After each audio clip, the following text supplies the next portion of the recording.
માતાજી મિત્રો, મમતાની રસોઈમાં તમારું સ્વાગત છે। આજે આપણે બનાવશું દિવાળી સ્પેશિયલ ઘઉંના લોટમાંથી એકદમ નવો નાસ્તો। આ નાસ્તો ઉપરથી એકદમ ક્રિસ્પી બને છે અને અંદરથી એકદમ ખસ્તા, અને ના તો વધારે મહેનતની જરૂર પડશે કે ના તો કોઈ વધારે ખર્ચો કરવાની જરૂર પડશે। તો આપણે નાસ્તો બનાવવાની શરૂઆત કરીએ। તેના માટે મેં અત્યારે ઘઉંનો લોટ લીધો છે 1 વાટકી। તો આપણે એક આ રીતનું મોટું વાસણ લઈ લઈશું અને લોટ એની અંદર લઈ લઈશું। આ નાસ્તાની અંદર તમે એકલા ઘઉંના લોટમાંથી પણ બનાવી શકો છો, અથવા તો તમે તેમાં મેદાનો લોટ પણ એડ કરી શકો છો। તો અત્યારે આપણે 1 વાટકી ઘઉંનો લોટ લીધો છે, તો એ જ વાટકીના માપ પ્રમાણે 1 વાટકી મેદાનો લોટ એડ કરીશું। આપણે આ એક જ વાટકીનું માપ સેટ કરી અને આ નાસ્તો બનાવશું તો પરફેક્ટ આપણો નાસ્તો બનશે। હવે આ જ વાટકીના ત્રીજા ભાગે આપણે ઝીણી સોજીનો લોટ લીધો છે। જે આપણી મોટી સોજી આવે તેને મિક્સરમાં ક્રશ કરી અને આ રીતે મેં એકદમ ઝીણી કરી લીધી છે।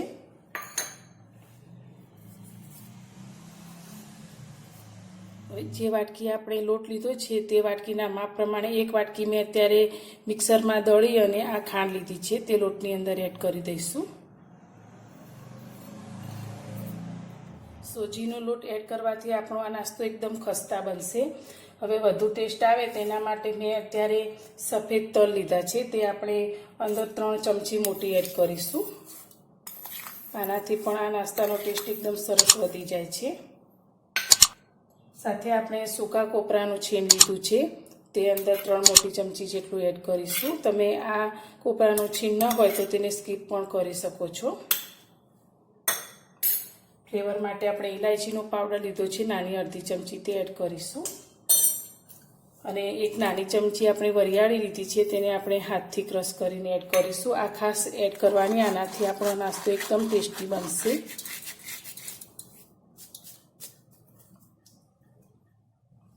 બધું જ બરાબર આપણે હાથથી મિક્સ કરી લઈશું ત્રણેય લોટને।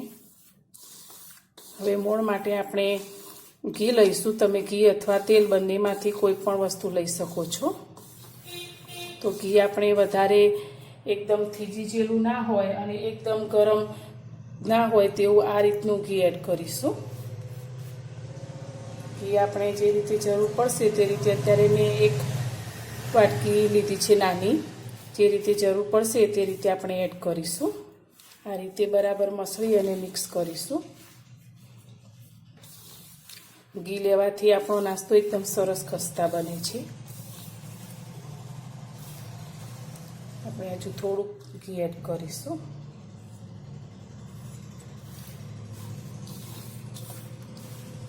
મોણને આપણે લોટ સાથે સારી રીતે મિક્સ કરી લીધું છે, તો તમે જોઈ શકો છો આ રીતે મુઠ્ઠી પડતું હોય તે રીતનું મોણ એડ કરવાનું। આપણા આ નાસ્તાનો ટેસ્ટ શક્કરપારા, બિસ્કિટ ને પણ ભૂલાવી દેશે, એટલું સરસ આવશે। અને તમે જેને પણ આપશો તે તમારા વખાણ કરશે કે તમે આ નાસ્તો કઈ રીતે બનાવ્યો। હવે આપણે થોડું થોડું પાણી એડ કરતા જઈ અને આનો લોટ બાંધીશું। પાણી આપણે પહેલાંથી વધારે નથી લેવાનું, થોડું થોડું એડ કરીશું। લોટ આપણે થોડું કઠણ બાંધીશું। ભાખરી અને રોટલીના વચ્ચેનો આપણે લોટ બાંધવાનો છે, બહુ વધારે પડતો કઠણ પણ નથી કરવાનો।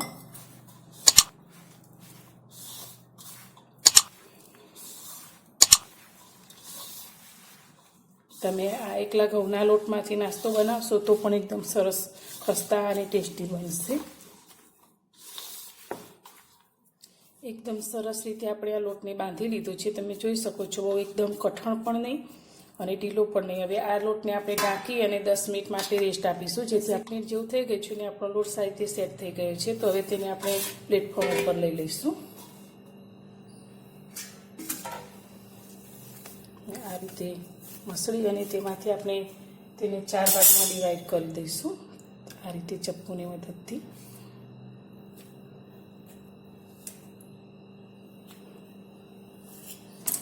હવે એક ભાગને આપણે રાખી અને બાકીના ભાગને ઢાંકી અને આપણે સાઈડમાં મૂકીશું।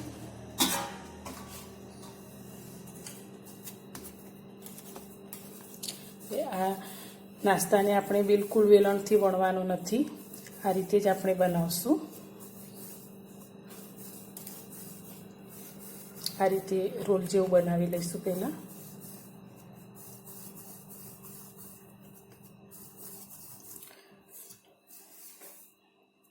હવે ચપ્પુની મદદથી આપણે તેને આ રીતે સીધું નહીં પણ આ રીતે ત્રસમાં કટ કરીશું.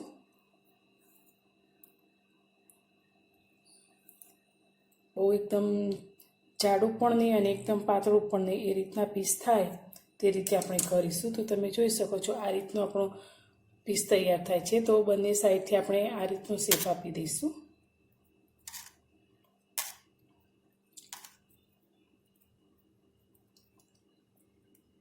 આ રીતે આપણે બધો જ નાસ્તો તૈયાર કરી લઈશું.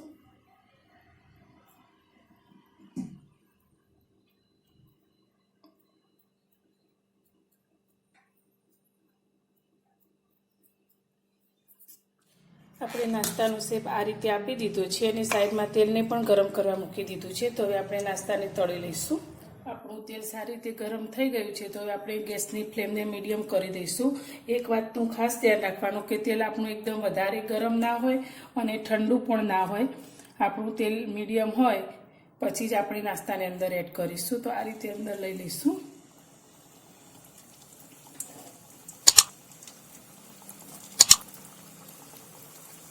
આપણે આ નાસ્તાને અંદર લીધા પછી બિલકુલ જારાને અડાડ્યા વગર જ આ રીતે જ તળાવવા દઈશું અને તેની જાતે જ ઉપર આવી જાય પછી જ આપણે તેને ફેરવશું.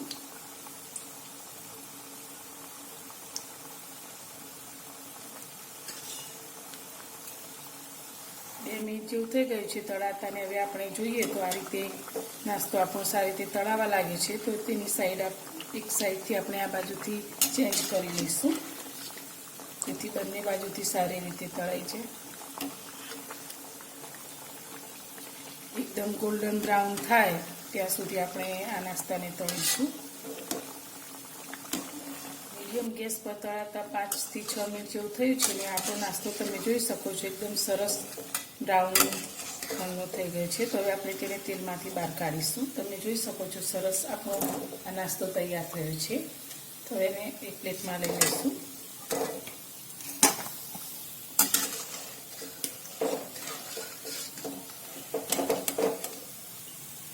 અને આ જ રીતે આપણે બધા જ નાસ્તાને તળી લઈશું. તૈયાર છે આપણો ઘઉંના લોટમાંથી બનાવેલો એકદમ નવો નાસ્તો.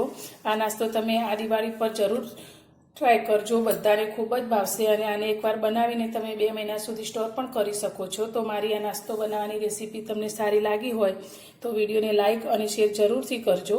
તમે જોઈ શકો છો એકદમ સરસ આપણો આ નાસ્તો તૈયાર થયા છે. ઉપરથી એકદમ ક્રિસ્પી અને અંદરથી એકદમ ખસ્તા. આ રીતે તમે મસળો તો એકદમ વેરાઈ જાય છે. મારી ચેનલ પર નવા છો અને હજુ સુધી ચેનલને સબસ્ક્રાઈબ નથી કરી તો સબસ્ક્રાઈબ કરજો. ફરી મળીશું એક નવી રેસીપી સાથે નવા વિડીયોમાં.